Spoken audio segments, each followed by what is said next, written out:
I'm so glad that you're here today. If we haven't met, you came on, and if you're new on the snow day, you win the prize. I don't know what the prize is, but you win. So we're glad that you're here. I think kids, do we have kids church, children's church? Children, if you're here and you want to go to kids church, you could go. A special thanks to our kids church workers for making it out and being prepared. Good job to them. And yeah. But thank you so much for everyone for being here a little bit later than we normally start. For some of us, we got here at the same time that we normally do. And but thank you so much. We say around here, you've heard me say it, church is better when you're here.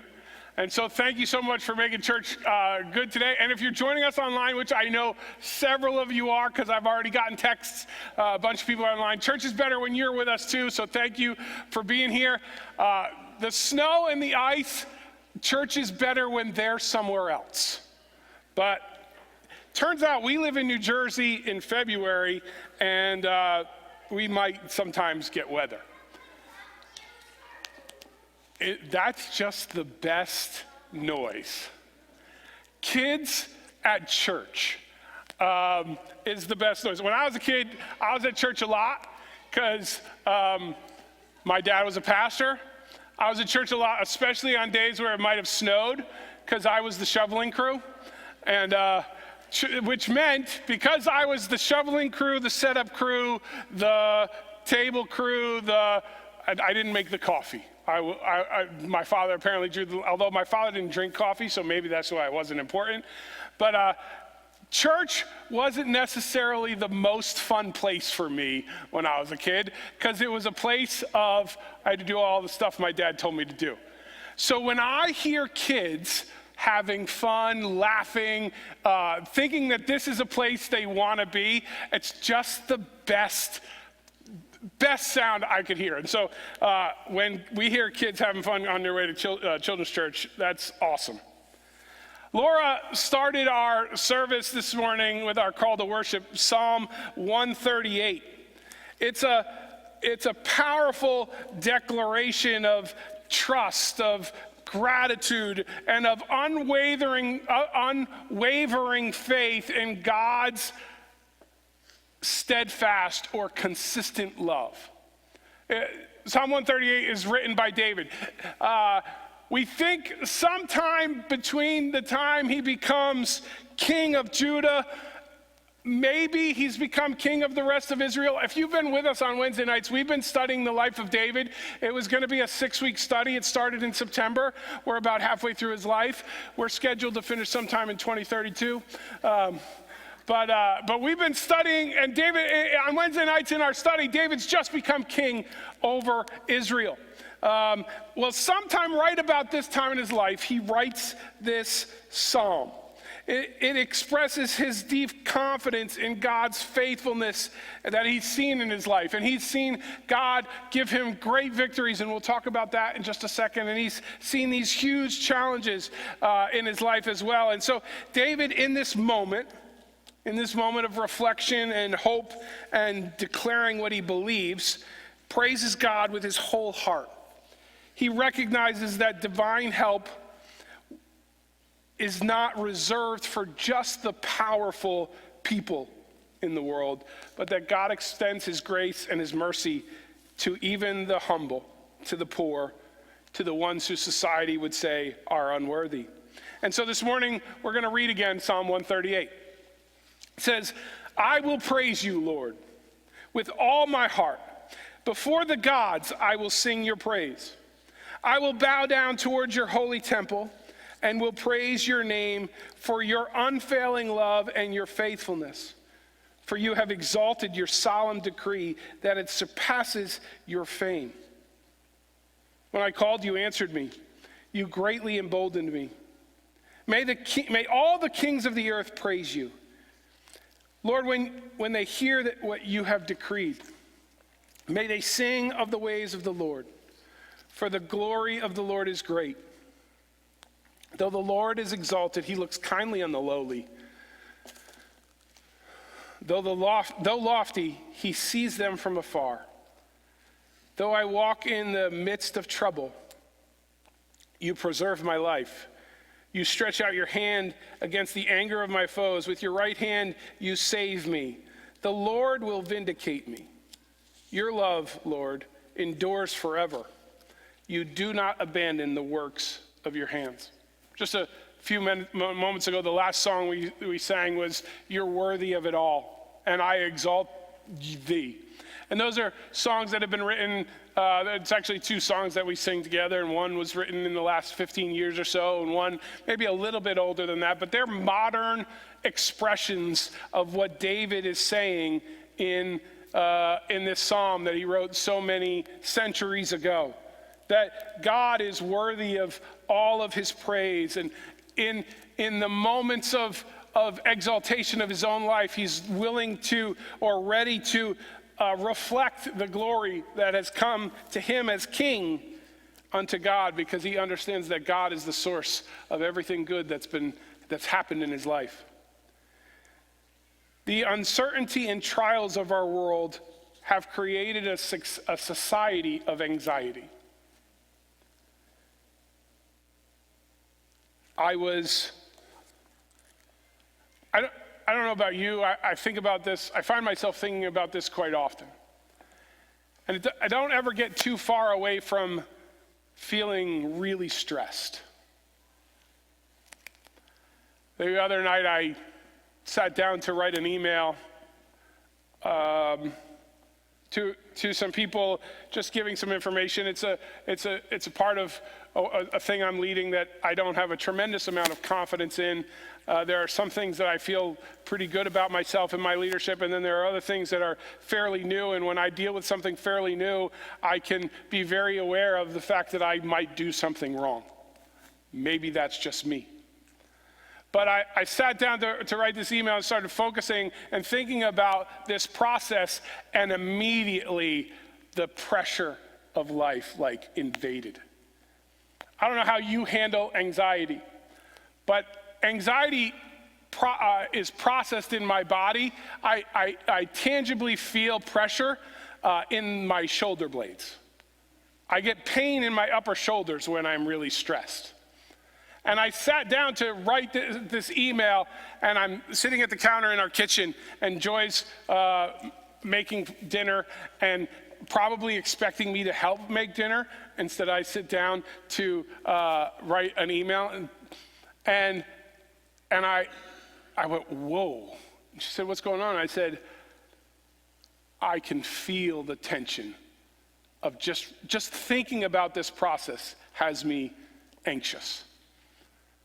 If you're anything like me, it doesn't take too much for you to be cognitively aware of the anxiety that we face in life.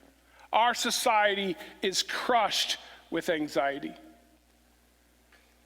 Psalm 138 in those moments, it's a helpful example that Scripture reminds us of God's faithfulness in our everyday. I don't think it's a sin to deal with anxiety. I don't think you're a bad person if you feel the pressure of life. But I do think there are times where we get so focused on what's happening in our day, so aware of our surroundings in our visual, that we can lose sight of or forget that God is with us no matter what we're going through. That there's nothing we face alone.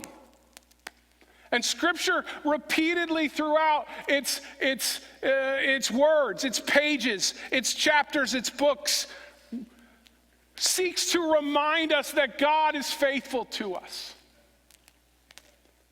And in these moments, in these times that David's facing, he writes, in the era of political struggles and war and personal trials, these words of David can redirect us away from the distractions of everyday chaos back to the timeless truths of God's word. And so we can start with verses 1 and 2. I will praise you, Lord, with all of my heart. Before the gods, I will sing your praise. I will bow down towards your holy temple. I will praise your name, your unfailing love and your faithfulness. For you have so exalted your solemn decree that it surpasses your fame. David begins this psalm with an unreserved declaration of worship. The phrase "before the gods" likely refers to the idols or kings of surrounding nations who often claimed divine status. Kings were thought of as deities. Often in those ancient Near East cultures, loyalty to their gods was tested. And in the middle of all of that, David boldly affirms his allegiance to the one true God. Now, if you know anything about Joy and I and our household, especially our boys, you know basketball plays a big part of life in our house. And so this week, Joy and I, because basketball plays such a big part of the life in our house, we introduced Jack to the movie Hoosiers. It's an important movie, and we watched because he didn't want to sit and watch a movie in one setting, so we watched it over the course of a couple days. Last night we finished the movie, and as we're watching the end of the movie, and if you know anything about the movie, you'll understand this. If you don't, I encourage you to watch it so you can understand what I'm about to say. But at the end of the movie, there's a character named Strap in the movie. And at the end of the movie, I couldn't help but smile. He's a quiet guy. He's the son of the local pastor. And he has this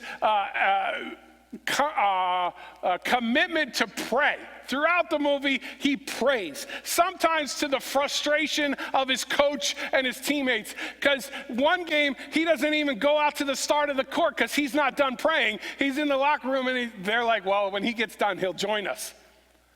But it's how he approaches the game. It's not just a competition to him. It's an opportunity to honor God. And so his devotion is unwavering, regardless of the pressure and the expectations around him. And as I watched that, I smiled. I thought of David, and I thought of how that stood out to me as an example of wholehearted worship, because wholehearted worship requires a firm stance in our own beliefs, even when people around us don't understand. In a world full of distractions, in a world full of competing priorities, an unwavering commitment to God is what God is calling for. Many forces compete for our attention and for our devotion. Success, wealth, social approval, some less popular things, even our own fears and anxieties strive to steal our attention.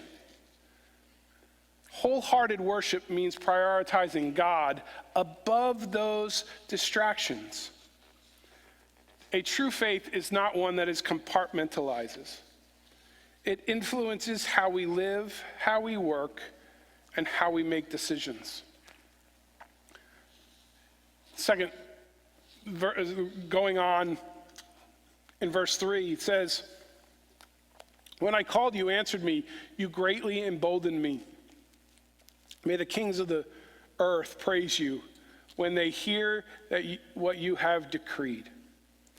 The Hebrew words chesed, which means steadfast love, and emet, which means faithfulness, depict the often misunderstood and or unrecognized depth of God's unwavering commitment to his people. I stand before you and I fully admit that I do not fully grasp or understand or pay attention to the depth of God's commitment to me. I often take it for granted. I don't think about the fact that there is nothing I can face that I have to face alone. He is always present.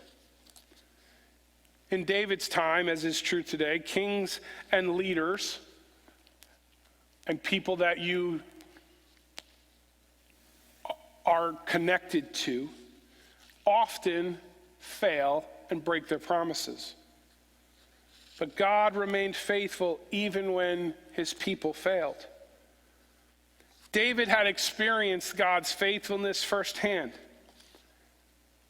He had lived in the wilderness for 18 or so years after being anointed as the next king.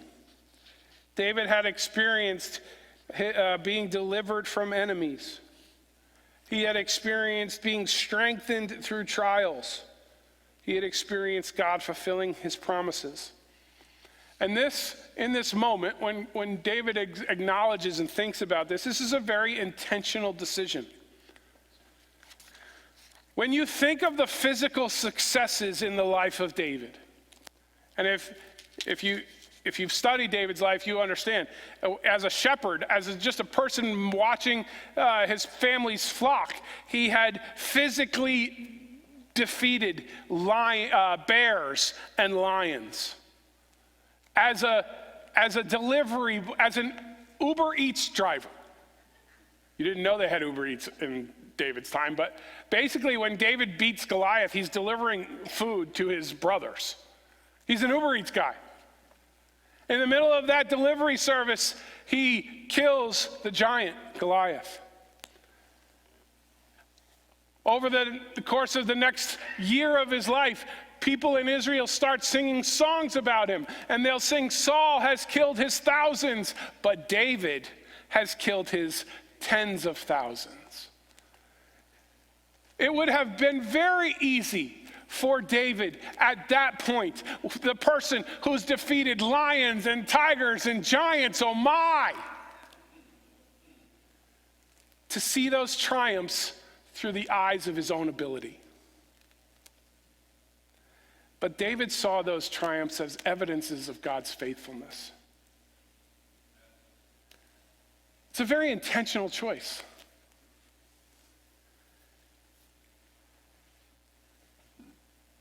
And so I wonder, for myself and for you, are there times when your abilities or coincidences of life cause you to see yourself in a higher light?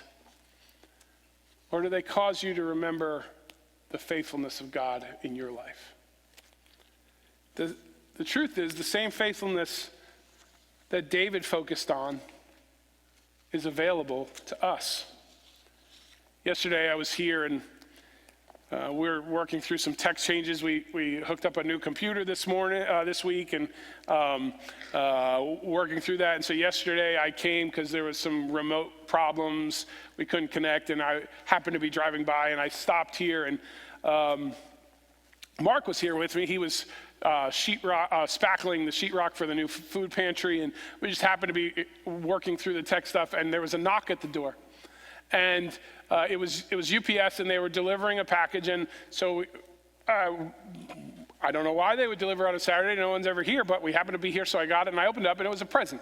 It was a present from a former boss who had written a book, and he had signed the front page of his book and sent it to Joy and I. And it was from a pastor that I worked for at a time in my life when I really didn't know what was going to happen. We had to make a sudden change in our life, and our oldest son was halfway through high school.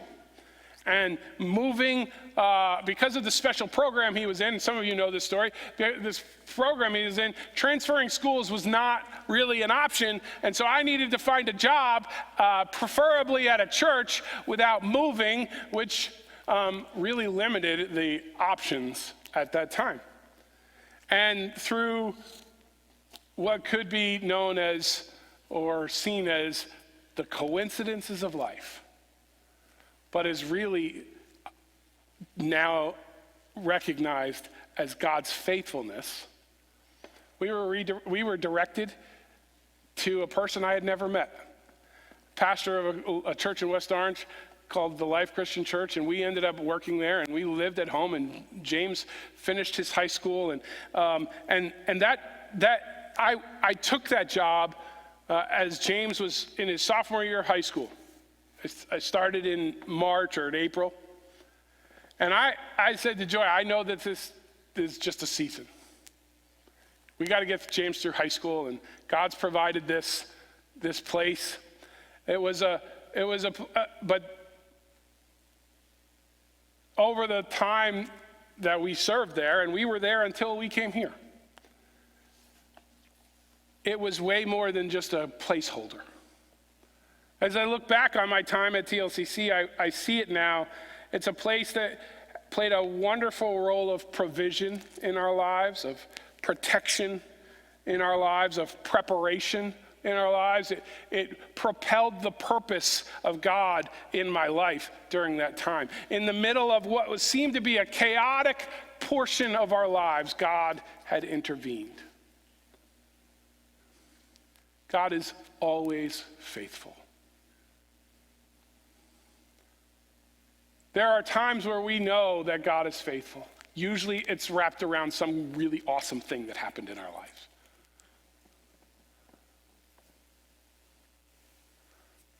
There was a time I was about 20 years old, and I had made some poor financial decisions, and God had provided some financial money that I didn't expect. And I said, I remember praying, God, you're so faithful. And I remember feeling like the Lord said, Jason, you're so aware of my faithfulness when things work out. I just want you to know I'm always faithful. God is always faithful. There'll be difficult times. In fact, it's almost hard to see the faithfulness of God if you don't go through the difficult times and realize that God walks us through them, and walks with us through them. God's faithfulness and his promise remain true, even when circumstances suggest otherwise. His love does not waver based on our performance. We can trust God in the seasons of doubt. He's not afraid of your doubt. We can trust God in seasons of hardship. He's not unaware of your hardship. And we can trust God even when we don't see immediate answers to our prayers. God strengthens the weak. David knew what it meant to be weak. He had spent decades hiding in caves from Saul or leading a divided kingdom. Yet we read him declare that when he called on God, he was strengthened.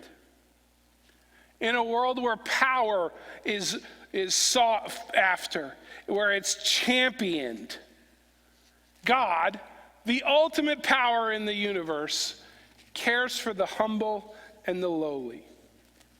In ancient societies, strength was associated with kings and warriors and wealth. The weak had little hope unless they found favor with a powerful patron. Yet David declares that God himself lifts the weak. He answers their cries. He strengthens their hearts. The truth is, as much as we don't like to admit it, we often feel weak. Or at least I do. Sometimes physically, or sometimes emotionally, sometimes spiritually. But when we feel weak, God does not ignore us. He strengthens us from within. He gives us courage to face the challenges. When we feel overwhelmed, our first response should be to call on God. Just as David did. In fact, in 2 Corinthians 12, the Apostle Paul writes this and expounds on the thoughts that David was making. He writes, "Therefore, in order to keep me from being conceited, I was given a thorn in my flesh, a messenger from Satan to torment me. 3 times I pleaded with God to take it away from me." You ever had a thing that you just begging God to take away from you? God is faithful even when you don't necessarily see that prayer answered immediately. Paul writes in verse 9, but he said to me, my grace is sufficient for you, for my power is made perfect in your weakness. Paul would go on to say, therefore I boast all the more gladly in my weaknesses, so that Christ's power may rest on me. That is why, for Christ's sake, I delight in my weaknesses, in insults, in hardships, in persecutions, in difficulties. Now there's a t-shirt I want to wear. I love my weaknesses. And when people insult me, and in the hard things of life, and when I get persecuted, and when I face difficulties, what's better than that? Paul says, for when I'm weak, then I'm strong.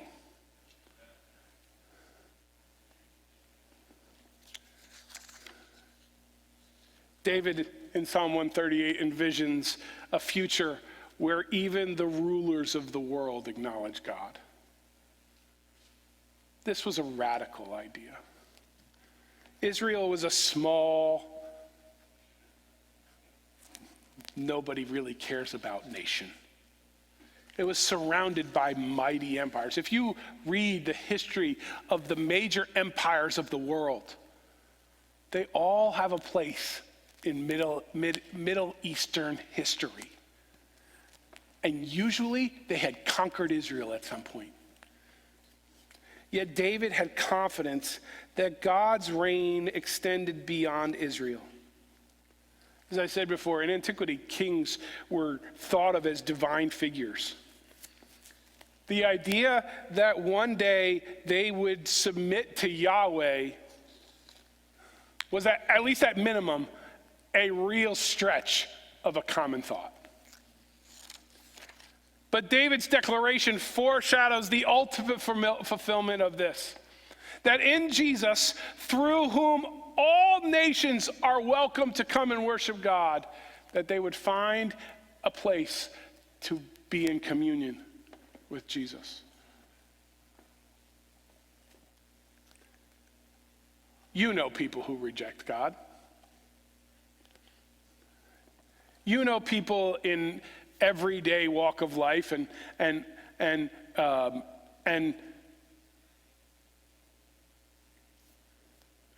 we know that it's often more difficult for people with affluence or power to submit to God.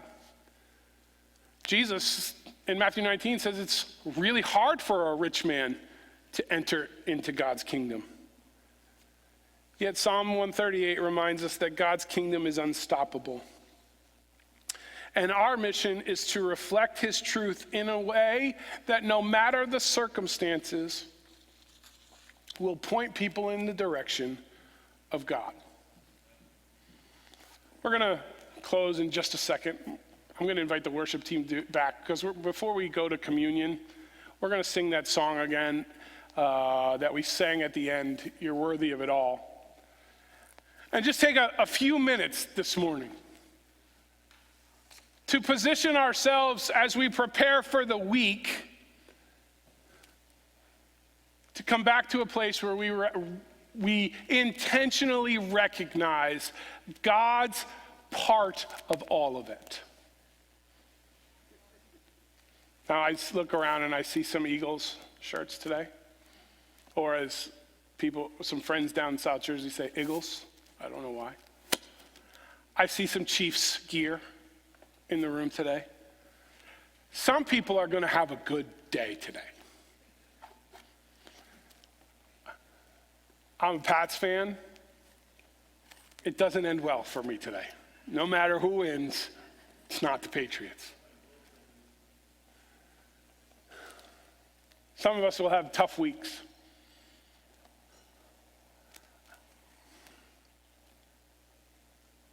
They tell us snow is coming Tuesday into Wednesday.